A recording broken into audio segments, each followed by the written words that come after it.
வணக்கம். சமூகத்தின் இன்றைய பிரதான செய்திகளோடு இணைந்திருக்கும் நான் சங்கவி நாகராஜா. விரிவான செய்திகளுக்கு செல்ல முன்னதாக முதலில் தலைப்புச் செய்திகள். முன்னாள் அமைச்சர்களான கெரின் மற்றும் மனுஷவிற்கு தேர்தல் ஆணைக்குழுவின் எச்சரிக்கை. எல்பிட்டிய பிரதேச சபைக்கான வேட்புமனுக்கள் தொடர்பான அறிவிப்பு.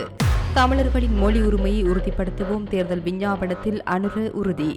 மனைவியை தீயிட்டு எரித்த கணவர் தப்பியோட்டம், ஜாலில் பரபரப்பு சம்பவம். குறைக்கப்பட்டுள்ள 5 வகை உரங்களின் விலை.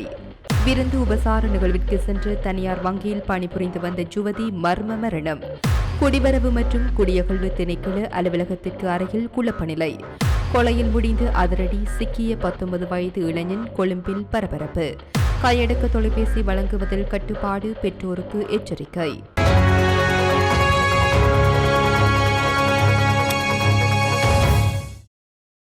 முன்னாள் நாடாளுமன்ற உறுப்பினர்கள் ஹெரன் பெர்னாண்டோ, மெனசன் ஆணையக்காரவை ஜனாதிபதி தனது ஆலோசகர்களாக நியமித்துள்ளமை குறித்து பல முறைப்பாடுகள் கிடைத்துள்ளதாக தேர்தல்கள் ஆணைக்குழுவின் தலைவர் சமன் ஸ்ரீ ரத்நாயக்க தெரிவித்துள்ளார்.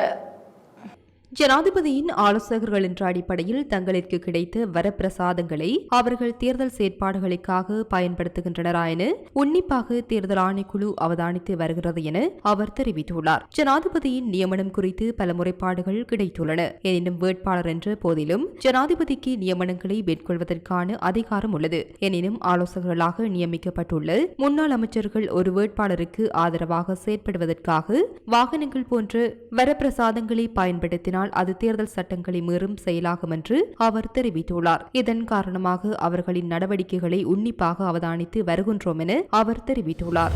2024 ஆண்டு நடைபெறவுள்ள உள்ளூராட்சி மன்ற தேர்தல் தொடர்பில் எல்பிட்டிய பிரதேச சபைக்கான வேட்பு மனுக்களை ஏற்றுக்கொள்வது தொடர்பான அறிவிப்பை தேர்தல்கள் ஆணைக்குழு வெளியிட்டுள்ளது.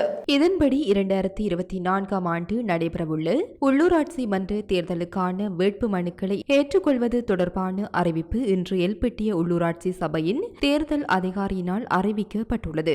அதன்படி வாக்குப்பதிவுக்கான வைப்பு தொகையை ஏற்கும் நடவடிக்கை இன்று முதல் செப்டம்பர் 11ஆம் தேதி நண்பகல் 12 மணி வரையும் மற்றும் இந்த காலகட்டத்தில் செப்டம்பர் 1, 7 மற்றும் 8, 2024 தவிர வேட்புமனுக்கள் செப்டம்பர் 9 முதல் ஏற்றுக்கொள்ளப்படும். மேலும் செப்டம்பர் 12ஆம் தேதி மதியம் 12 மணி வரை காலி மாவட்ட செயலாளர் அலுவலகத்தில் நடைபெறும் என்று தேர்தல் ஆணையாளர் நாயக்கம் சமன் ஸ்ரீ ரத்நாயக்க அறிவித்துள்ளார். தமிழர்களின் மொழி உரிமையை அரசு நிர்வாகத்தினூடாக உறுதிப்படுத்துவதுடன் அரசு நிர்வாகத்தில் தமிழர் ஒருவர் தமிழ் மொழியில் கேள்வி எழுப்பும் போது அவருக்கு தமிழ் மொழியில் பதிலளிப்பதை கட்டாயமாக்குவோம் என தேசிய மக்கள் சக்தியின் தலைவரும் ஜனாதிபதி வேட்பாளருமான அனுரகுமார் திசாநாயக்க தெரிவித்துள்ளார். வளமான நாடு அழகான வாழ்க்கை என்னும் தொனிப்பொருளில் தேசிய மக்கள் சக்தியின் தேர்தல் விஞ்ஞாபம் கட்சியின் தலைவரும் ஜனாதிபதி வேட்பாளருமான அனுரகுமார திசாநாயக்கவினால் இன்று கொழும்பில் வெளியிட்டு வைக்கப்பட்டது. தேசிய மக்கள் சக்தியின் தலைவர் அனுரகுமார திசாநாயக்க தேர்தல் விஞ்ஞாபத்தை மத தலைவர்களுக்கு வழங்கிய பின்னர் உரையாற்றுகையிலேயே மேற்கண்டவாறு தெரிவித்துள்ளார். நிறைவேற்று அதிகார ஜனாதிபதி முறைமைக்கு பதிலாக மாற்று முறைமையை செயல்படுத்தும் திட்டங்கள் தேசிய மக்கள் சக்தியின் தேர்தல் விஞ்ஞாபனத்தில் உள்ளடக்கப்பட்டுள்ளது. அனைத்து மக்களுக்கும் சார்பான வகையில் புதிய அரசியலமைப்பு உருவாக்கப்படும் என்று தேர்தல் விஞ்ஞாபனத்தில் குறிப்பிடப்பட்டுள்ளது. அத்தியாவசிய உணவுப் பொருட்களை இறக்குமதி செய்து உண்ணும் நிலைமை மாற்றம் பெற வேண்டும். தேசிய உணவு உற்பத்தி மேம்பாட்டு திட்டத்தை கட்டம் கட்டமாக செயற்படுத்துவோம். பொருளாதார முன்னேற்றத்தின் பிரதிபலனை நியாயமான முறையில் பொதுமக்களுக்கு பகிர்ந்தளிப்போம். நடுத்தர மக்களை ஏழ்மையில் வைத்துக் கொண்டு நாட்டை முன்னேற்ற முடியாது. பாடசாலை கல்வி கட்டமைப்பை மறுசீரமைப்போம். உணவு, கல்வி, சுகாதாரம் என்பனவற்றுக்கான வட்வரியை நீக்குவோம். நீர் மற்றும் மின்சார கட்டணத்தையும் குறைப்போம் என அனுரகுமார திசாநாயக்க மேலும் தெரிவித்துள்ளார். தமிழ் தேசிய பொது கூட்டமைப்பின் தேர்தல் பிரச்சாரம் தொடர்பான விசேட கூட்டம் ஒன்று யாழில் இன்று நடைபெற்றது. நடைபெறவுள்ள ஜனாதிபதி தேர்தலில் தமிழ் தேசிய பொது கட்டமைப்பின் சார்பில் முன்னாள் பாராளுமன்ற உறுப்பினர் அரியநேந்திரன் போட்டியிடுகின்ற நிலையில் அவரை ஆதரித்து முன்னெடுக்கப்பட உள்ள தேர்தல் பிரச்சார கூட்டங்கள் தொடர்பில் ஆராயும் நோக்கில் இக்கூட்டம் இன்று நடைபெற்றது. ஜாழ்ப்பாணம் உட்பட வடக்கு கிழக்கு மாகாணங்களில் தொடர்ந்து முன்னெடுக்கப்படும் தேர்தல் பிரச்சார கூட்டங்கள் தொடர்பில் தமிழ் தேசிய பொதுச்சபைக்கும் தமிழ் தேசிய அரசியல் கட்சிகளுக்கும் இடையில் இக்கூட்டம் நடைபெற்றது. இக்கூட்டத்தில் அரசியல் கட்சிகளின் தலைவர்கள் மற்றும் அதன் பிரதிநிதிகள், பொது சபையின் உறுப்பினர்கள் என்று பலரும் கலந்து கொண்டிருந்தமையும் குறிப்பிடத்தக்கது. சர்வதேச காணாமல் ஆக்கப்பட்டோர் தினமான எதிர்வரும் 30ஆம் தேதி யாழ்ப்பாணத்திலும் திருகோணமலையிலும் மாபெரும் போராட்டம் இடம்பெறவுள்ள நிலையில் அதற்கு அனைவரும் ஆதரவு வழங்குமாறு கிளிநொச்சி மாவட்ட வலிந்து காணாமல் ஆக்கப்பட்டோர் என உறவுகள் சங்க தலைவி கதிர்காமநாதன் கோகிலவாணி கேட்டுக் கொண்டுள்ளார். இன்று கிளிநொச்சியில் நடைபெற்ற ஊடக சந்திப்பில் அவர் இதனை தெரிவித்துள்ளார். அவர் மேலும் தெரிவிக்கையில், வருகின்ற 30ஆம் தேதி எங்களுடைய சர்வதேச காணாமல் ஆக்கப்பட்டோர் தினம். இந்த தினத்தை நாங்கள் வடக்கிலும் கிழக்கிலும் 8 மாவட்டமாக சேர்ந்து இந்த போராட்டத்தை செய்ய இருக்கின்றோம். இந்த போராட்டத்துக்கு எங்களுக்கு இந்த தமிழ் உறவுகள் அனைவரும் எங்களுக்கு ஒத்துழைப்பு தர வேண்டும் என்று கேட்டு எங்களுடைய இந்த 15 வருடமாகவும் நாங்கள் இந்த போராட்டத்தில் செய்து கொண்டிருக்கின்றோம்.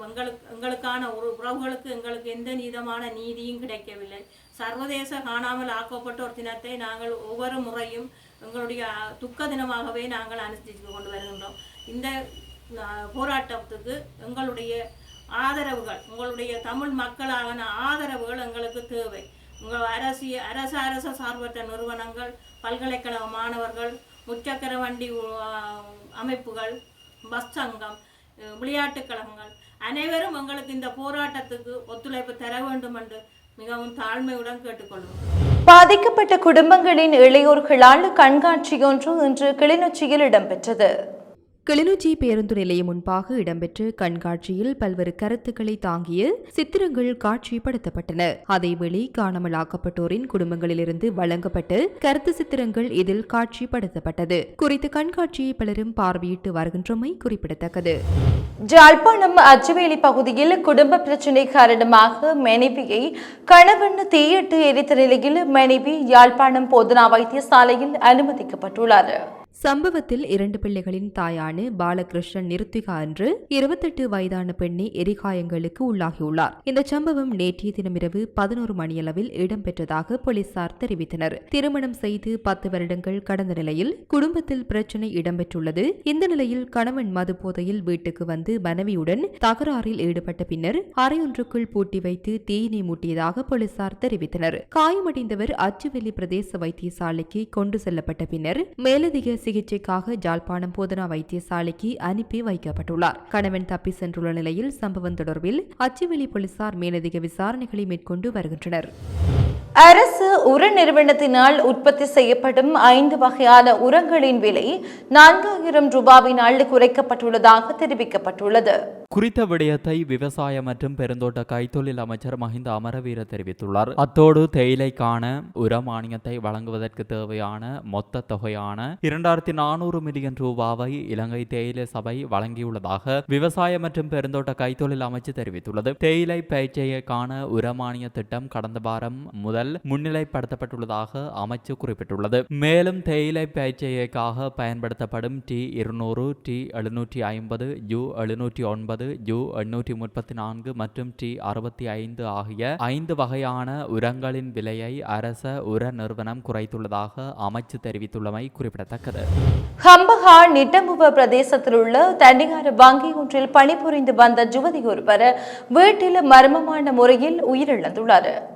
இந்த சம்பவம் நேற்றைய தினம் காலை இடம்பெற்றுள்ளது. டட்லி சேனநாயக்க மாவட்டத்தில் வசித்து வந்த 21 வயதுடைய ராஜபக்ஷ ஆராய்ச்சிலாக செனாலி ராஜபக்ஷ என்பவரை இவ்வாறு உயிரிழந்துள்ளார். இந்த யுவதி நேற்று காலை வீட்டில் ஏற்பட்ட சுவையினம் காரணமாக வரக்காப்பொல வைத்தியசாலையில் அனுமதிக்கப்பட்டுள்ளார். எனினும் அந்த பெண் ஏற்கனவே இறந்துவிட்டார் என மருத்துவர்கள் தெரிவித்துள்ளனர். உயிரிழந்த யுவதியின் பிரேத பரிசோதனை நேற்று வரக்காப்பொல மரண விசாரணை அதிகாரி விமலஸ்ரீ ராஜபக்ஷ முன்னிலையில் இடம்பெற்றது. சம்பவம் தொடர்பில் உயிரிழந்த யுவதியின் தாயார் தெரிவிக்கையில், எங்களுக்கு 2 மகள்கள் உள்ளனர். உயிரிழந்தவர் மூத்த மகள். நிட்டம்புவ தனியார் வங்கியொன்றுக்கு வேலைக்கு சென்று கொண்டிருந்தார். நானும் எனது கணவரும் வியாபாரம் செய்கிறோம். மகளுக்கு எந்த நோயும் இல்லை. நேற்று முன்தினம் காலை 6:30 மணியளவில் வங்கி ஊழியர்களுடன் மகள் விருந்துபசார நிகழ்வு ஒன்றுக்கு சென்றார். இரவு 8:30 மணியளவில் வீட்டிற்கு வந்தார். வந்து குளித்துவிட்டு மாடிக்கு சென்றார். அதிகாலை 3 மணியளவில் என் மகள் மாடியில் இருந்து இறங்கி குளியல் அறைக்கு செல்வதை பார்த்தேன். அதன் பிறகு நாங்கள் இருவரும் தூங்கிக் கொண்டிருந்த அறைக்கு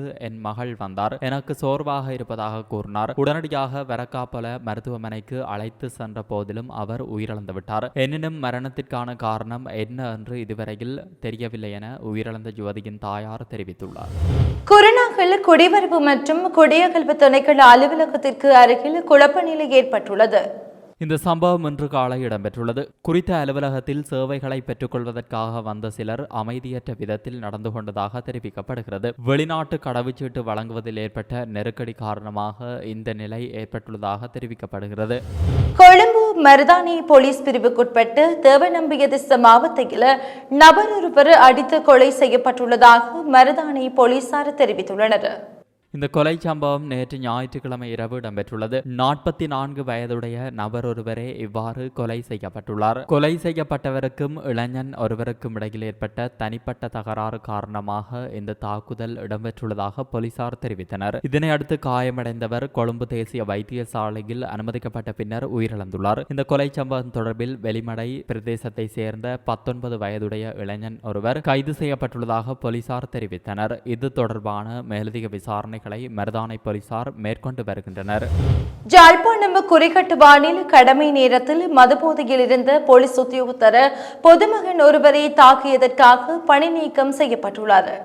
ஊர்காவல்துறை போலீஸ் உத்தியோகத்தர் ஒருவரே நேற்று முன்தினம் இரவு மதுபோதையில் குறிகட்டுவான் பகுதியில் கடமையில் ஈடுபட்டுள்ளார். இதன்போது வீதியில் சென்ற பொதுமகன் ஒருவரிடம் லஞ்சம் பெற முயன்றதோடு அவர் மீது தாக்குதலும் மேற்கொண்டுள்ளார். இந்நிலையில் இது தொடர்பில் பாதிக்கப்பட்ட நபர் ஊர்காவல்துறை போலீஸ் நிலையத்தில் முறைப்பாடு பதிவு செய்திருந்தார். அந்த வகையில் குறித்த போலீஸ் உத்தியோகத்தரை ஊர்காவல்துறை போலீஸ் கைது செய்து நீதிமன்றில் முற்படுத்தியிருந்தனர். இதற்கமைய அந்த போலீஸ் உத்தியோகத்தரை தலா 1 லட்சம் பெறுமதியிலான 2 சரீர பிணைகள் செல்வதற்கு அனுமதி அளிக்கப்பட்டதுடன் அவர் பணியிடை நீக்கம் செய்யப்பட்டுள்ளமை குறிப்பிடத்தக்கது.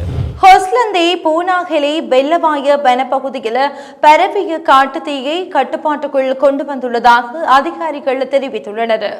கடும் வறட்சி மற்றும் காற்றுடன் கூடிய வானிலை காரணமாக இந்த வனப்பகுதி முழுவதும் தீ வேகமாக பரவியுள்ளது. இந்த தீ பரவல் காரணமாக வனப்பகுதி அதிகளவில் சேதமடைந்துள்ளதாக அதிகாரிகள் தெரிவித்தனர். இந்நிலையில் தீ பரவல் இன்று திங்கட்கிழமை காலை முற்றாக கட்டுப்படுத்தப்பட்டுள்ளமையும் குறிப்பிடத்தக்கது. இதேவேளை களனி பல்கலைக்கழகத்தின் பெண்கள் விடுதிக்கு அருகில் இன்று திங்கட்கிழமை காலை 10 மணியளவில் தீ விபத்து ஏற்பட்டுள்ளது. கொழும்பு மாநகர சபையின் தீயணைப்பு படையினர் மற்றும் மின்சார சபை ஊழியர்கள் ஆகியோர் இணைந்து இந்த தீ பரவலை கட்டுப்படுத்தியுள்ளதாக தெரிய வருகிறது. பிரித்தானியாவில் 11 வயதுக்குட்பட்ட குழந்தைகளுக்கு கையடக்க தொலைபேசியை கொடுக்க வேண்டாம் என தொடர்பாடல் ஒழுங்குமுறை ஆணையம் பெற்றோருக்கு எச்சரிக்கை விடுத்துள்ளதாக தெரிவிக்கப்படுகிறது. அதன்படி 5 முதல் 7 வயது வரையிலான பிரித்தானிய குழந்தைகளில் 4 1 பங்கினர் ஸ்மார்ட் போன் பயன்படுத்துவதாக சமீபத்திய ஆய்வில் தெரிய வந்துள்ளது. குறுஞ்செய்தி அனுப்புவதற்கும் அழைப்புகளை செய்வதற்கும் குறைந்த திறன் கொண்ட தொலைபேசிகளை மட்டுமே குழந்தைகளுக்கு வழங்க வேண்டும் என்று அவர்கள் பரிந்துரைத்தனர். 16 வயதிற்குட்பட்டவர்களுக்கான பெற்றோர் கட்டுப்பாட்டு அம்சங்களுடன் கூடிய தொலைபேசிகளை வழங்குவதற்கும் 13 வயதிற்குட்பட்டவர்களுக்கு சமூக ஊடகங்களில் கட்டுப்பாடுகளை வழங்குவதற்கும் இது அறிவிக்கப்பட்டுள்ளது நாட்டின் ஊடக அறிக்கைகள் மேலும் கூறுகின்றன. இத்துடன் சமூகத்தின் இன்றைய பிரதான செய்திகள் நிறைவு பெறுகின்றன. தொடர்ந்தும் சமூகத்தோடு இணைந்திருங்கள். நன்றி. இது போன்ற செய்திகளை தெரிந்து கொள்ள சமூகம் நியூஸ் சேனலை சப்ஸ்கிரைப் செய்து அருகில் உள்ள பெல் பட்டனை கிளிக் செய்யுங்கள். மேலும் இது போன்ற செய்திகளை உடனுக்குடன் தெரிந்து கொள்ள சமூகமீடியா.com என்ற இணையதளத்தின் வாயிலாகவும் எங்களுடன் இணைந்திருங்கள்.